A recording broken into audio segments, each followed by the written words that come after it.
In the spirit of respect, reciprocity, and truth, we honor and acknowledge the traditional territory of the Blackfoot people, the Siksika, Kainai, and Piikani nations, as well as the Tsuut'ina Nation and the Stoney Nakoda Nation.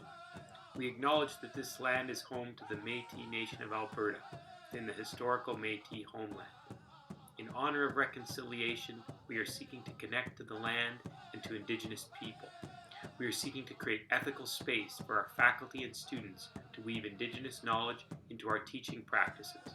We are seeking to contribute to a new relationship between Indigenous and non-Indigenous people in the present and into the future on this land that we share.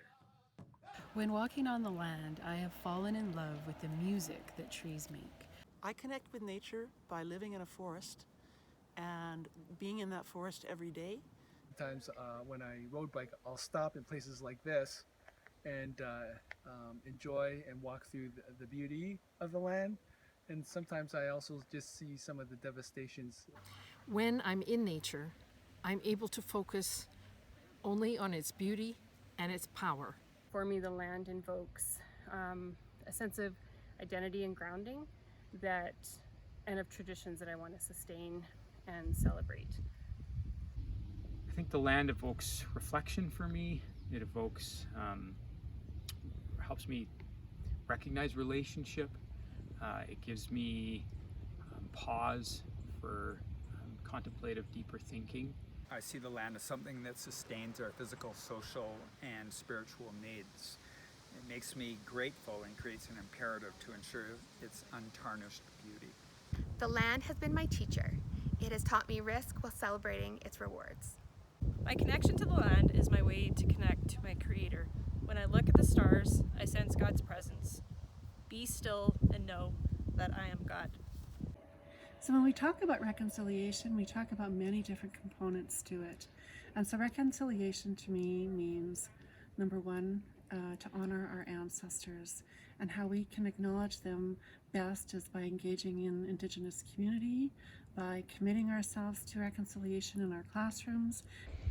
As I deepen my understanding of reconciliation, I want it to be embedded in who I am and in who my students are. Connecting to the land allows for the history of the place to seep into my bones. I want to learn the stories of all those who have walked before and continue to inhabit these spaces. I hold myself personally and corporately responsible to ensure that learners will have the same opportunity to experience these places for the histories and the peoples so that their bones may also become part of this place. This is my act of reconciliation. The most important actions that I have taken in my reconciliation journey has been recognizing my own biases and blind spots and to learn to listen. I've had two key pieces that are important in my reconciliation journey. The first one is listening to elders and knowledge keepers in their place on their land. I've spent time with the elders, hearing the stories, making food, beading, smudging, praying, raising teepees, doing sweat lodges, finding sweetgrass, all to try and understand more. So my aspirations this year are to learn some of the Blackfoot language. I've begun that journey, but I want to do that in a really good way so that I can become familiar with and know the stories held in language and the worldview that's held in the language so that I can be in relation with the people around me in a good way. My aspiration for my journey of reconciliation that it will create a sense of mutual obligation or communitarianism rather than narrow self-interest. In other words, I seek to create hope. As a passionate justice seeker, it breaks my heart to hear how injustice has created problems with identity and relationships with each other. I want to be part of the solution.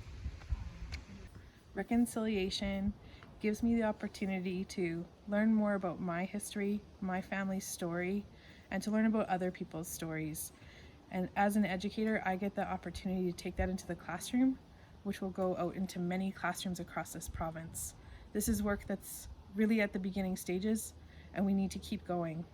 It's not just something that we check off in a box. This is important heart work that we need to keep doing as we move forward.